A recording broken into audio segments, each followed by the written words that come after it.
할렐루야. 주님께서 우리와 같이 계십니다. 하나님이 함께 하시니 오늘도 우리에게 좋은 일이 있을 줄 믿습니다. 오늘은 요한복음 2장 1절에서 11절까지의 말씀 같이 보시겠습니다. 요한복음 2장 1절에서 11절까지 다 같이 합독합니다. 시작.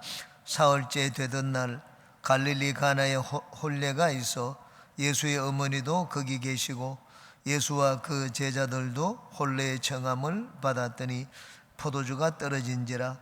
예수의 어머니가 예수에게 이르되 저들에게 포도주가 없다 하니 예수께서 이르시되 여자여 나와 무슨 상관이 있나이까? 내 때가 아직 이르지 아니하였나이다. 그의 어머니가 하인들에게 이르되 너희에게 무슨 말씀을 하시든지 그대로 하라 하니라. 거기에 유대인의 정결 예식을 따라 두세 통 드는 돌 항아리 6이 놓였는지라. 예수께서 그들에게 이르시되 항아리에 물을 채우라 하신즉 아귀까지 채우니 이제는 떠서 연회장에게 갖다 주라 하시매 갖다 주었더니 연회장은 물로 된 포도주를 맛보고도 어디서 났는지 알지 못하되 물 떠온 하인들은 알더라. 연회장이 신랑을 불러 말하되 사람마다 먼저 좋은 포도주를 내고 취한 후에 낮은 것을 내거늘 그대는 지금까지 좋은 포도주를 두었도다 하니라. 예수께서 이 첫 표적을 갈릴리 가나에서 행하여 그의 영광을 나타내심에 제자들이 그를 믿으니라. 아멘. 제자들을 부르신 후 이제 예수님이 본격적으로 사역을 시작을 하십니다.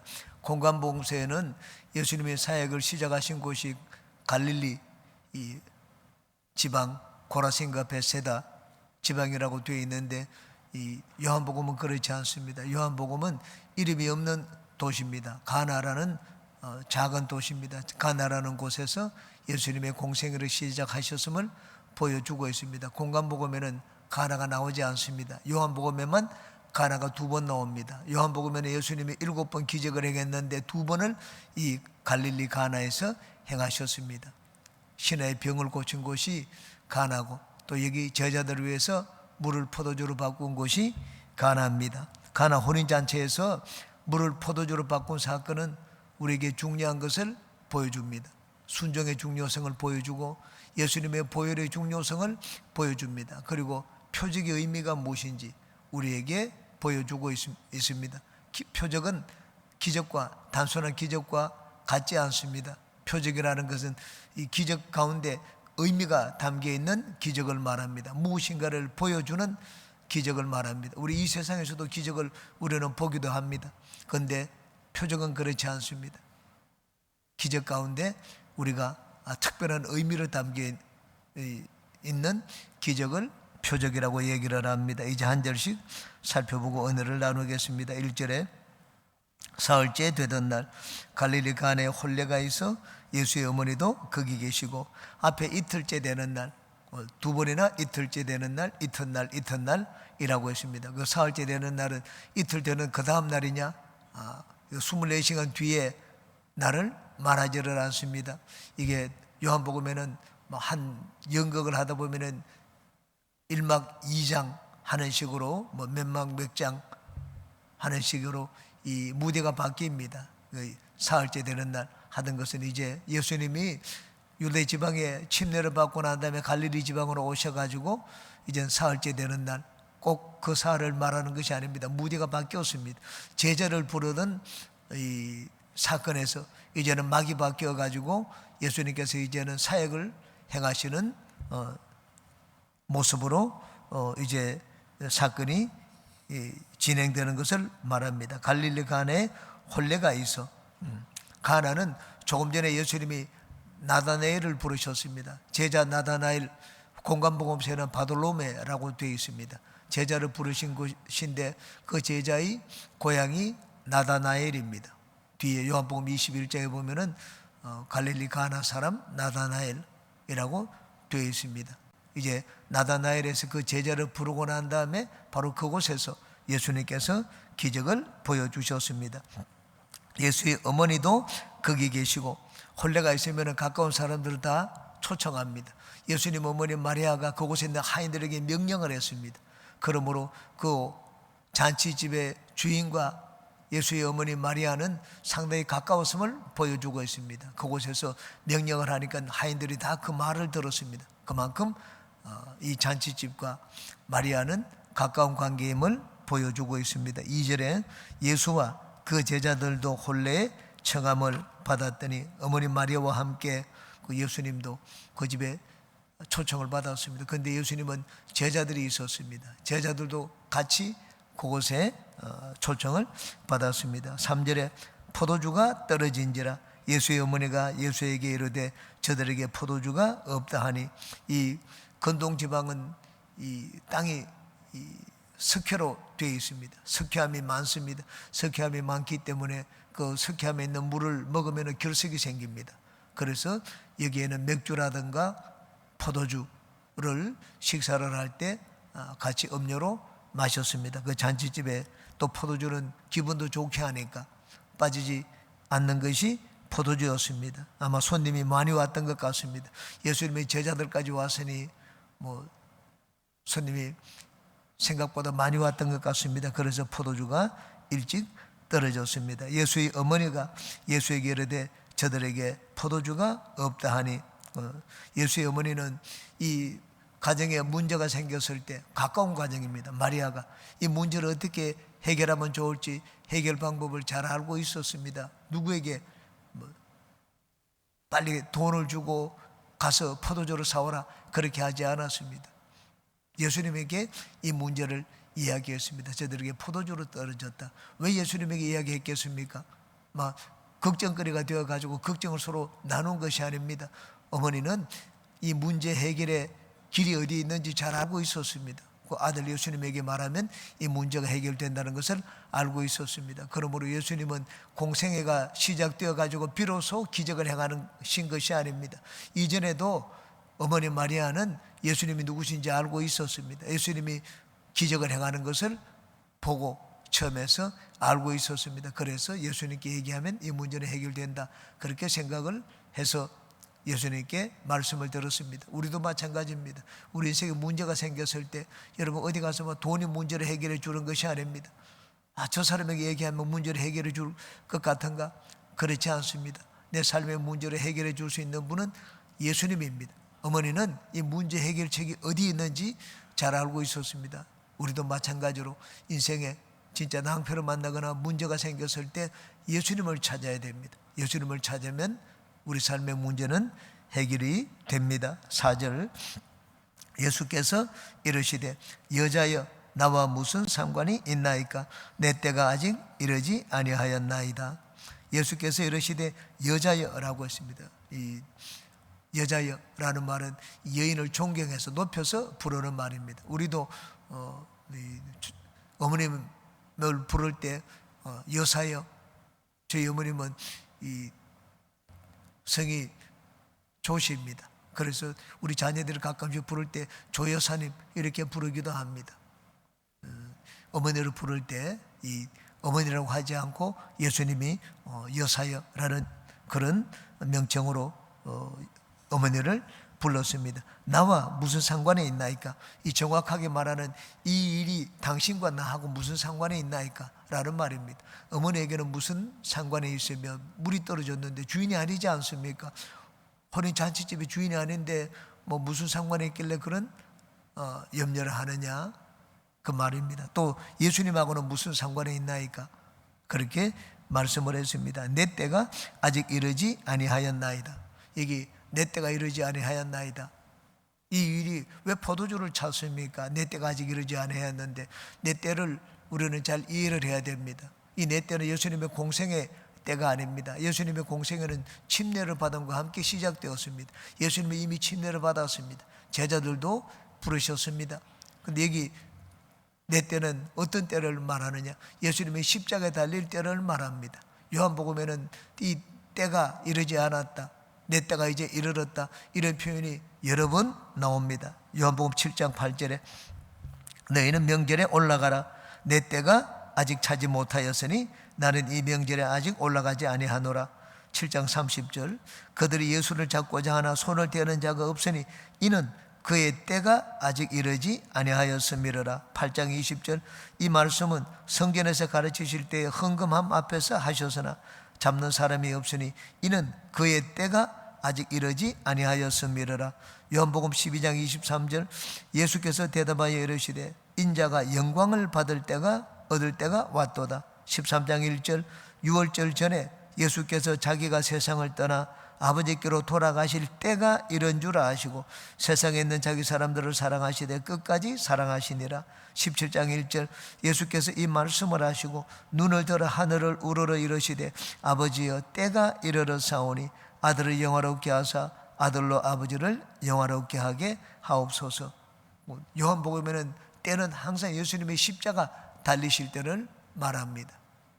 요한복음에서 때의 의미입니다. 예수님은 여기 앞에서 내 때가 아직 이르지 아니하였다고 하셨습니다. 그러므로 이 내 때는 십자가 사건입니다. 십자가 사건이 아닌데 아직 이르지 않았는데 왜 포도주를 달라고 하느냐?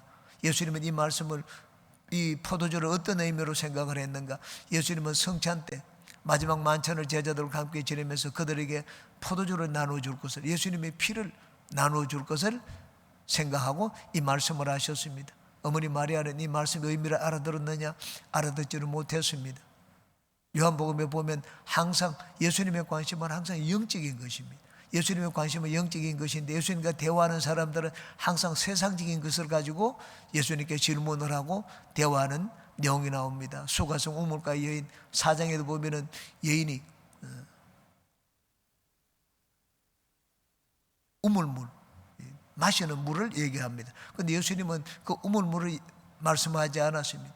영원한 생명을 얻는 물 성령의 생수를 말씀을 하셨습니다. 3장에는 니고데모와의 대화가 나옵니다. 어떻게 하면 내가 구원을 얻었습니까? 예수님이 거듭나지 않으면 하늘나라 들어가지 못한다. 이 니고데모는 어떻게 해서 사람이 두 번 태어납니까? 라고 얘기를 했습니다. 니고데모는 이 세상에서 어머니의 몸에서 태어나는 것을 생각했지만 예수님은 하늘에서 생명을 얻는 것을 말씀을 하셨습니다. 그리고 또 많은 곳에서 빌립과 대화할 때도 아버지를 보이라고 하는데 길이 어디 있느냐? 빌립은 눈에 보이는 길을 얘기했는데 예수님은 눈에 보이지 않는 영적인 길을 말씀을 하셨습니다. 여기 포도주를 얘기할 때 예수님의 영적인 포도주, 예수님의 피를 생각을 하셨습니다. 그런데 어머니는 이 땅에 있는 포도주, 마시는 포도주를 생각을 했습니다. 전부 다 대화를 하는데 이게 어긋맞는, 한 사람은 땅에 있는 것을 관심을 갖고 말하는데 예수님은 땅의 문제를 사실 해결해 준 적이 없습니다. 예수님은 항상 영적인 것에 관심을 가지고 우리에게 영의 것을 나누어 주셨습니다. 요한복음은 그것을 아주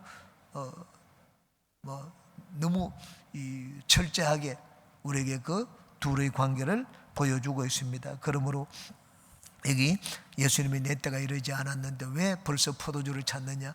예수님이 왜 내 피를 나눠 줄 포도주를 미리 달라고 하느냐?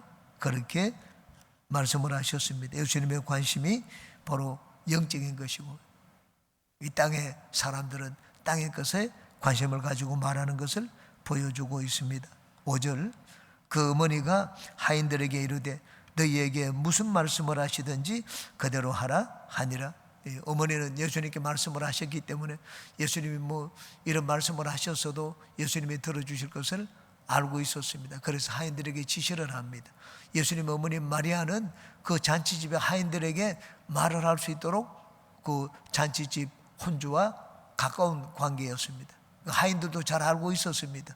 예수님 어머니 마리아가 어떤 분이신지 가까운 분이라는 걸 알고 있었습니다. 그래서 하인들에게 이르되 너희에게 무슨 말씀을 하시든지 그대로 하라 하니라. 무슨 말씀? 이 무슨 말씀은 인간의 이성과 인간의 경험으로 납득이 가지 않는 말씀을 말합니다. 이 어머니 마리아는 예수님이 시킬 말씀이, 지시하신 말씀이 어떤 것인지 대강 짐작을 하고 있었습니다. 예수님이 시키시는 말씀, 지시하시는 말씀은 인간의 이성으로 납득이 가지 않는 말씀이라는 것을 알고 있었습니다. 그래서 무슨 말씀을 하시든지 라고 말씀을 했습니다. 순종이 무엇인지 우리에게 보여줍니다. 순종은 어떤 것입니까? 내가 생각해서 내가 머리에 이해가 되고 저렇게 하면 되겠다, 나에게 좋겠다, 그렇게 해서 따르는 것이 순종이 아닙니다. 순종이라는 것은 무슨 말씀을 하시든지 따르는 것이 순종입니다. 인간의 머리로 생각을 해서 이해가 되고 받아들일 만하게 하기 때문에 따르는 것이 순종이 아닙니다. 순종은 무슨 말씀을 하시든지 따르는 것입니다. 그러므로 무슨 말씀이라는 것은 이해가 안 가는 말씀입니다. 성경에 하나님의 기적을 행하실 때를 보십시오. 여리고 성을 7번 돌면은 성이 무너진다는 것 이해가 되는 말씀이었습니까? 그 두꺼운 철벽 같은 성이 무너지는 것, 인간의 머리로 상상할 수가 없었을 것입니다. 나만 장군이 요단강에 7번 몸을 잠궜다가 일어나면은 자기 나병이 낫고 피부가 어린아이처럼 된다는 것 이해가 할 수 있는 말씀이었습니까? 상상할 수 없는 일이었습니다. 물에 들어가서 씻으면 우리 다메섹 우리나라에 있는 물이 훨씬 더 깨끗하다. 우리나라 가서 차라리 씻자. 화가 나서 돌아가려고 했습니다. 인간의 머리로 이해가 되지 않았기 때문입니다. 성경의 말씀, 하나님 우리 삶에 기적을 주는 말씀은 이해가 되기 때문에 우리가 따르고 순종하는 것이 아닙니다. 어떨 때 기적이 일어나는가? 내 머리로 이해가 되지 않는 것에 순종할 때 하나님은 우리에게 기적을 베풀어 주십니다. 그러므로 여기 무슨 말씀을 하시든지 그대로 하라고 말씀을 했습니다. 우리는 하나님의 말씀이 그렇게 하기 때문에 그냥 따르고 순종하는 것입니다. 내가 경험해 봤기 때문에 순종하는 것도 아니고 내 머리로 이해가 되기 때문에 순종하는 것도 아닙니다. 예수님이 말씀을 하시면 성경이 말씀을 하면 그 말씀 앞에 경외하는 마음으로 따르고 순종하는 우리 모두가 되시기를 주의 이름으로 축원합니다. 6절 말씀, 거기 유대인의 정결 예식을 따라 두세 통 드는 돌 항아리 6이 놓였는지라. 정결 예식을 따라 그 집에서 바깥에서 이 생활을 하다가 일을 보고 난 다음에 집에 들어오면은 입구에 그 돌 항아리, 물을 넣은 돌 항아리가 있습니다. 이게 정결 예식을 위한 물입니다. 유대인들은 바깥에서 세상 사람을 만나기 때문에 부정을 탔다고 합니다. 그 몸이 더럽다고 생각을 합니다. 그래서 들어와서 물을 떠가지고는 손을 씻습니다. 깨끗게 하는 의식입니다. 정결법입니다. 이렇게 해서 깨끗게 합니다. 그 돌 항아리 6이 들었는데 여기 많이 준비해 놓았습니다. 잔치집이기 때문에 이 사람들이 오면은 그 정결 예식에 물을 떠서 자기를 깨끗게 합니다. 두세 통 드는 돌 항아리, 이 돌 항아리 하나를 채우는데 아마 우물물을 길어 왔습니다. 한 통, 두 통, 세 통 정도 찹니다. 이 돌 항아리 하나에 물이 어느 정도 들어가는가? 75에서 100리터 정도 들어갑니다. 그 6개면 450에서 600리터 정도.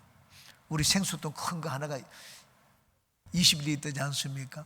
그 600리터 같으면 그런 게 한 30개 들어갑니다. 그러니까 그런 걸 날라야 됩니다.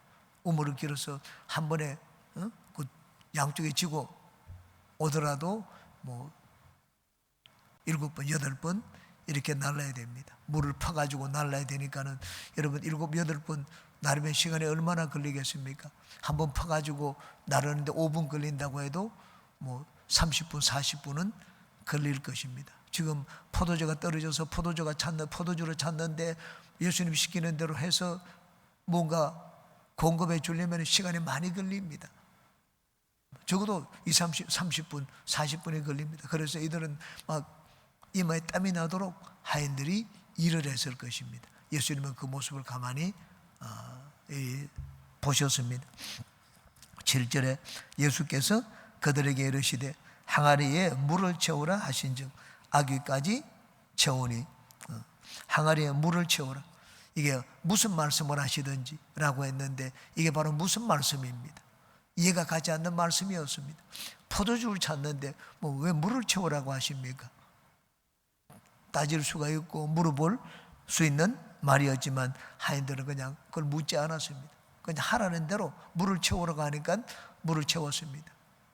머리가 좋으면 따라하지 않았을 것입니다. 하인들은 머리가 좋지 않았던 것 같습니다. 그러니까 시키는 대로 하라는 대로 했습니다. 이 교회에서 순종하는데도 머리 좋은 사람은 잘 순종하지 않습니다. 머리가 좀 모자란 사람이 훨씬 더 순종을 잘합니다. 아귀까지 채우니 시간이 지금 급한데 빨리 갖다 줘야 되는데 이들은 아기까지 채웠습니다. 예수님이 우리를 보십니다. 언제 기적을 베풀어 주십니까?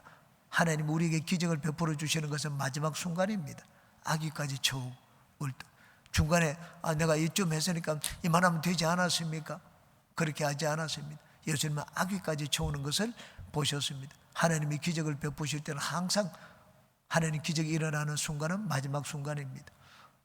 나만 장군이 물에 들어갔을 때도 7번째 들어갔다 나올 때 몸이 깨끗해졌습니다. 엘리야가 갈멜산에서 기도했습니다. 비고 오도록 기도했을 때 한 번 기도해서 아무 일이 없고 2번 기도해도 아무 일이 없고 7번째 기도하고 난 다음 종을 시켜서 바다에 무슨 증거가 있는지 보라. 손바닥만한 구름이 일어났습니다. 즉시로 왕에게 비가 올 테니까 빨리 마차에 올라타서 궁으로 들어가라고 했습니다. 궁으로 도달하기 전에 막 소낙비 같은 비가 쏟아졌습니다. 하나님이 언제 엘리야가 한 번 기도했으니까 되었다 그렇지 않았습니다. 마지막 순간까지 우리도 하나님 앞에 무엇을 얻기 위해서는 기도해야 됩니다. 언제까지 기도해야 됩니까? 마지막 순간까지 기도해야 됩니다. 진인사 대천명이라는 말이 있지 않습니까? 하나님이 역사를 하십니다. 언제 역사합니까? 우리 인간이 최선을 다할 때. 그 진인사 우리 인간이 할 수 있는 도리를 다 하고 난 다음에 그 다음 기다리는 것입니다. 그때 하나님이 이젠 역사를 하십니다. 내가 조금 뭔가 했다고 해서 그냥 대단한 것을 한 것처럼 얘기하면 안 됩니다. 우리는 주님이 응답을 하실 때까지. 언제 나는 이만하면 되었습니까? 나는 충분히 한 것처럼 보이는데 하나님이 응답하시지 않으면 아직 충분하지 않은 것입니다. 언제가 내가 충분히 하나님 앞에 무엇을 보였습니까? 하나님이 응답하실 때, 그때가 내가 충분히 무엇을 보였을 때입니다. 그러므로 하나님 앞에 우리 인간은 그냥 하나님이 응답하실 때까지 최선을 다해야 됩니다. 기도해도 언제까지 기도하는가? 하나님이 응답하실 때까지 기도해야 됩니다. 이게 아기까지 채웠다 고했습니다. 마지막 순간까지 순종하는 모습을 보여주고 있습니다. 8절에 이제는 떠서 연회장에게 갖다 주라 하심에 갖다 주었더니 이제는 떠서라고 했습니다. 언제? 아기까지 갖다 채웠습니다. 그러니까 이제는 떠서 갖다 주라. 아니 조금 덜 차도 충분하지 않습니까? 그렇지 않습니다. 아기까지 차면은 뭐 흘러 넘칠 때인데, 근데 예수님은 그들의 수고를 보셨습니다. 말없이 어느 정도까지 수고하는지 보셨습니다. 아기까지 말없이 순종하는 것을 보고는 이제는 떠서 연회장에게 갖다 주라 하심에 갖다 주었더니, 참 예수님이 황당하고 어이없는 말씀을 하셨습니다. 연회장은 포도주를 찾는데 물을 떠서 갖다 주라고 말씀을 했습니다. 9절에 보십시오. 연회장은 물로 된 포도주를 맛보고도 어디서 났는지 알지 못하되 물 떠온 하인들은 알더라. 연회장이 신랑을 불러 물 떠온 하인들은 알더라고 했는데, 공독 번역에는 물 떠온이라고 하지 않았습니다. 물 떠간 하인들은 알더라. 그 떠가지고 간 것입니다. 떠가지고 연회장에게 갖다 주은 것은 포도주가 아니었습니다. 물이었습니다. 그러므로 떠가지고 갈 때는 물을 떠가지고 갔습니다. 그런데 연회장이 보고는 야, 이런 포도주 어떻게 지금까지 감춰두었느냐, 그렇게 얘기를 했습니다. 연회장 앞에 갔을 때 그 물은 더 이상 물이 아니었습니다. 포도주로 바뀌었습니다. 하나님이 언제 기적을 우리에게 보여주시는지 알 수가 있습니다. 물이 포도주로 바뀐 것은 바로 연회장에게 갔을 때입니다. 아니, 물을 떴을 때 그것이 물이라고 해서 연회장에게 갖다 주지 않았으면 물이 포도주로 바뀌지 않습니다. 하인들의 순종입니다. 하인들은 물을 아기까지 채웠죠. 그 물을 떼가지고 가면서도 한마디 대꾸도 하지 않고 묻지도 않았습니다. 예수님이 시키는 대로 했습니다. 마리아가 말하는 것처럼 무슨 말씀을 하시든지 그대로 하라고 하니까 그대로 했습니다. 그 하인들의 순종을 보시고 하나님께서 기적을 베풀어 주셨습니다. 우리도 하나님 앞에 순종을 할 때는 내 머리로 이해가 가기 때문에 순종하는 것이 아닙니다. 하나님이 말씀을 하시기 때문에 그냥 하는 것입니다. 언제까지? 마지막 순간까지. 하나님의 기적은 항상 마지막 순간에 일어납니다. 10절에 말하되 사람마다 먼저 좋은 포도주를 내고 취한 후에 낮은 것을 내거늘 그대는 지금까지 좋은 포도주를 두었다 하니라. 잔치에 기쁨을 다하여 주셨습니다. 예수님은 그 잔치에 갈 때 무엇을 들고 가지 않았습니다. 이 당시에는 잔치가 있으면 전부 다 하나 자기 물건을 가지고 갑니다. 어떤 사람은 먹을 것을 가지고 가고, 어떤 사람은 포도주를 가지고 가고, 어떤 사람은 채소를 가지고 가고, 각자 팔럭이라고 합니다. 이 서양 사람들이 무슨 오늘 우리 집에서 파티한다 그러면 그냥 몸만 가지 않습니다. 우리도 뭐 물건을 사가지고 가거나 그렇게 하지 않습니까? 근데 그게 전부 다 자기가 먹을 것. 어떤 사람은 돈이 없는 사람은 이 콜라 같은 것 사가지고 가고, 좀 여유가 있으면 또 귀한 것 사가지고 가고, 이렇게 준비를 합니다. 파티를 할 때. 저도 같이 유학생들끼리 파티를 몇 번 해봤습니다. 전부 하나씩 들고 그냥 입만 가지고 가지 않습니다. 들고 가는데 예수님은 뭘 들고 가지 않았습니다. 예수님과 제자들은 그냥 간 것 같은데 빈손으로 가지 않았습니다. 오히려 다른 사람이 채워주지 못하는 것을 예수님은 그 가정에 채워주셨습니다. 그대는 지금까지 좋은 포도주를 두었도다 하니라. 여기에서 이 포도주는 단순한 포도주가 아닙니다. 예수님의 보혈을 상징하는 포도주입니다. 이 가정의 문제를 예수님이 해결해 주셨습니다. 사실 무엇으로 해결해 주셨습니까? 세상 포도주로 해결해 준 것이 아닙니다. 예수님의 보혈로. 때가 되지 않았는데 왜 벌써 내 피를 구합니까? 그 예수님이 보혈로 그 가정의 문제를 해결해 주셨습니다. 우리 삶에 있어서도 마찬가지입니다. 우리 삶의 문제를 해결하는 것은 세상의 포도주가 아닙니다. 세상에 있는 것으로 해결을 하는 것이 아닙니다. 예수님의 이 보혈, 십자가 보혈이 우리 삶의 문제를 해결하는 능력의 됨을 우리에게 보여주고 있습니다. 그러므로 여러분 삶에 여러 가지 문제가 일어났을 때, 삶의 부족함을 느낄 때, 그때는 예수님의 보혈의 은혜를 구하는 우리 모두가 되시기를 주의 이름으로 축원합니다. 마지막 11절 같이 읽겠습니다. 예수께서 이 첫 표적을 갈릴리 가나에서 행하여 그의 영광을 나타내시매 제자들이 그를 믿으니라. 예수님의 이 첫 표적을 이라고 했습니다. 기적이라고 하지 않고 표적이라고 했습니다. 세상에서도 기적은 우리는 가끔씩 봅니다. 그런데 그 기적과 이 표적은 의미가 좀 다릅니다. 기적은 기적인데 그 속에 무엇이 담겨있는 기적이 표적입니다. 예수 그리스도가 누구신지 보여주는 표적, 하나님이 누구신지 보여주는 표적이, 이 기적이 표적입니다. 그러므로 표적은 우리에게 믿음을 일으킵니다. 하나님을 알도록 만들고 예수님을 믿도록 만드는 것, 이것이 표적입니다. 예수님 뒤에 요한복음 뒤에 20장 21절에 보면 예수님께서 이 책에 기록되지 않은 다른 표적도 많이 행했지만 여기 있는 선별해서 7가지 이것을 기록하였다고 했습니다. 왜 그 표적을 기록하였는가? 이를 통하여 너희들이 예수께서 하나님의 아들 그리스도이심을 믿고 구원을 얻게 하려 함이라고 말씀을 했습니다. 표적은 예수님이 누구신지 우리에게 보여주는 것이고, 또 믿어서 예수님에 대한 믿음을 가지고 그 믿음으로 구원을 얻도록 하기 위한 것입니다. 그 예수님이 이 첫 표적을 이라고 했습니다. 첫 번째, 공관복음서는 나오지 않습니다. 요한복음에만 나옵니다.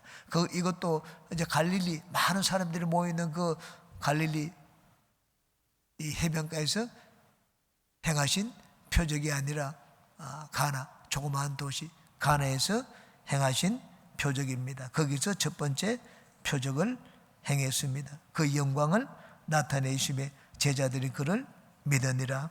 첫 번째 표적은 제자들을 위한 표적이었습니다. 많은 무리들을 위한 표적이 아니었습니다. 제자들을 위해서, 제자들에게 예수님이 누구신지에 대한 믿음을 심어주기 위해서 갈릴리 가나에서 표적을 행했습니다. 이 가나는 나다나엘의 고장입니다. 나다나엘에게 조금 전에 2장에서 예수님이 1장 뒷부분에서 말씀을 하셨습니다. 내가 네가 무화과나무 아래 있는 것을 보았다 함으로 나를 믿느냐? 네가 장차 더 큰 것도 보리라. 하나님의 천사가 인자 위에 오르락내리락 하는 것을 볼 것이라고 했습니다. 나다나엘은 예수님이 과연 어떤 분이신지 이 기적을 통하여 알게 되었습니다. 그의 영광을 나타내심에 제자들이 가장 가까운 위치에 있는 제자들이 예수님을 믿으니라 고 말씀을 했습니다. 하나님이 우리에게 은혜를 베풀고 또 기적을 행하시면 누구에게 먼저 은혜를 베푸시겠습니까? 가까이 있는 자입니다. 예배를 드리라도 나는 주일날 한번 예배 드려서 그만이다 하는 자들보다 매일 새벽에 주님을 찾는 자들 더 가까운 자들입니다. 그리고 나는 예배만 드리고 가는 자들이 아니라 주님을 위해서 봉사하고 섬기는 자들입니다. 가까운 자들입니다. 여러분 세상에서도 그렇지 않습니까? 먼 사람에게 여러분 무슨 선물을 주겠습니까? 가까운 사람에게 선물을 주겠습니까? 나하고 가까이서 나하고 잘 아는 사람에게 내가 더 귀한 거 주고 대접을 하려고 하지 않겠습니까? 예수님도 마찬가지입니다. 늘 자기를 따르는 자들에게 당신이 누구신지 먼저 보여주는 것이 순서가 맞을 것입니다. 우리가 주님의 은혜를 얻기 위해서는 우리도 예수님께 가까이 있는 그런 제자가 되어야 됩니다. 헌신하는데도 주님께 가까이 있고 예배를 드리는데도 가까이 있고 모든 면에서 주님과 가까이 있어야지 주님 앞에 은혜를 입을 수가 있습니다. 오늘 주님 앞에 나온 여러분 모두는 주님과 더 가까이 있는 분들입니다. 여러분 삶 가운데 여러분 인생 가운데 하나님이 사심을 증거해 주시기를 주님의 이름으로 축원합니다. 기도합니다.